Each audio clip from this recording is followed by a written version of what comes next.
Hello and welcome to Hobbs State Park-Conservation Area. I'm Park Interpreter Chris Pistole, and today we're here on the beautiful Pigeon Roost Trail, which is about an 8.5-mile trail. It's one of our most popular trails, so hopefully you'll come out and experience it for yourself at some point in the future.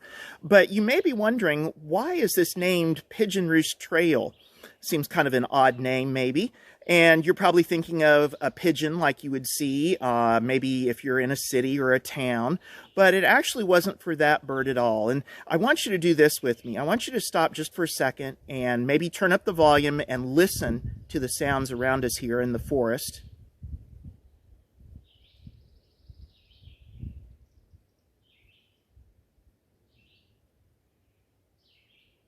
Probably you can hear some of the birds singing. I know I certainly can. One of the birds that you won't hear singing is the passenger pigeon, and that's the namesake of this trail. So let me show you an image of a passenger pigeon. This is an interesting painting. The original was done by John James Audubon, the famous American naturalist and painter. And you can see this beautiful bird. The male is below, the female is above, and he portrayed them in a courtship ritual called billing, whereby they ritually feed each other. So this bird was actually larger than the mourning dove, much larger, and they had a wingspan of almost 24 inches, so that's about this wide. So a good-sized bird, and they once numbered in the billions. John James Audubon, he wrote about seeing a flock of passenger pigeons that took 3 days for it to pass overhead. So enormous numbers of this bird, and they flew all around, sometimes traveling hundreds of miles a day in search of enough food to support them. And the food for these birds, it was the acorns and the seeds and nuts that they found in forests like this right here around me. And Hobbs was one of the strongholds, one of the last places where flocks of passenger pigeons were known to live. So when you come here, I want you to keep that in mind and what it's missing now. So the passenger pigeon has been likened to a biological storm, partly because there were so many of them, and how much food they demanded. And so here is another rendering of a painting that had been done. And you can see in the foreground there some men, it looks like they're hunting the passenger pigeon. This was commonly done back in the 1800s. And look at the flock of passenger pigeons. It almost looks like a storm rolling in, maybe even a tornado there as it comes down to the ground. So how did the passenger pigeon become extinct? Well, there were two main reasons. One was the market hunting. Market hunting was back in the 1800s, before there were any rules protecting our wildlife. So anyone at any time could go out anywhere and they could shoot all the animals they wanted to, and then those were shipped to markets in cities and towns mostly to feed the people there.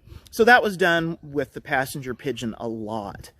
The other thing that happened was the loss of the forests. So our country in the 1800s was rapidly growing and expanding. The demand for timber was huge. So this forest around us was pretty much cleared entirely by around 1890. And it was in that year that the mill, the Van Winkle Mill, that was located not far from here, finally had to close because there just wasn't enough timber left. So we know the passenger pigeon would have been gone from this area by that time. Well, the loss of the passenger pigeon did have something good that came out of it. And that was that it helped to shape the modern conservation movement that was just getting started in the early 1900s. But to understand that story, you have to see the last passenger pigeon. This is a picture of her. Her name was Martha. And Martha lived at the Columbus, Ohio Zoo, and it was there that she died on September 1st of 1914. And when news of this spread across the country, people were really shocked. Many people remembered the flocks of passenger pigeons when they were younger.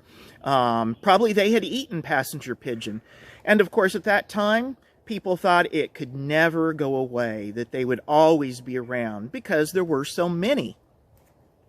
So people decided that something needed to be done. And so one of the very first conservation laws was enacted in 1916, the Migratory Bird Treaty Act. And the loss of the passenger pigeon was one of the things that galvanized that law that was passed. Shortly thereafter, another species, the Carolina parakeet, that also would have lived in forests here in Arkansas, also the last one disappeared. It died, and the Carolina parakeet was then extinct. So the Migratory Bird Treaty Act was even strengthened after that. It wasn't until 1973 that we passed the Endangered Species Act here in the United States. And you can definitely be for certain that people who worked so hard on getting that act passed, they had in mind birds like the passenger pigeon and the Carolina parakeet that we had lost. Let me also show you, this is a picture of Martha after she passed. She was frozen and sent by train to Washington, D.C. to the Smithsonian Museum of Natural History. And this is where she resides today. And you can actually go there and you can still see Martha at that location. So the conservation movement, we can thank the passing of the passenger pigeon partly for that becoming something critical to help saving other species today. The Endangered Species Act has been extremely successful. So we want to make sure that we keep it strong and that we don't weaken it too much. So what can you do to help make sure that other species don't become extinct in the future?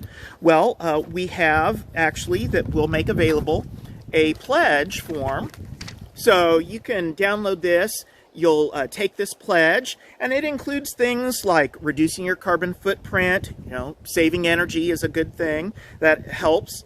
Reducing your consumption of resources, reusing resources, and recycling. We all have heard reduce, reuse, recycle, and that really can make a difference if we're all contributing, if we're all doing that.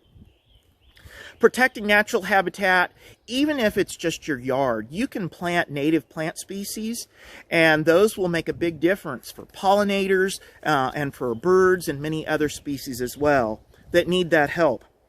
And finally, just become more informed about other things you can do and other endangered or threatened species that live in your area and how you can have an impact on them. Here at Hobbs, we have many caves, as there are throughout the Ozarks. This is one species, the Ozark big-eared bat, that is now endangered, along with several other bat species, partly because of the disturbance in caves by humans. And another one, the Ozark cavefish, which is primarily endangered because of water pollution. Everything we put on the ground filters down into the groundwater and into these caves, so they're very sensitive to that pollution. So I think that the loss of the passenger pigeon just helps me to appreciate better what we have today, what we have already lost, and hopefully you'll join me in taking some actions so that we can protect other species for future generations. I hope you come back out here and visit us at Hobbs and hike the Pigeon Roost Trail. Thank you.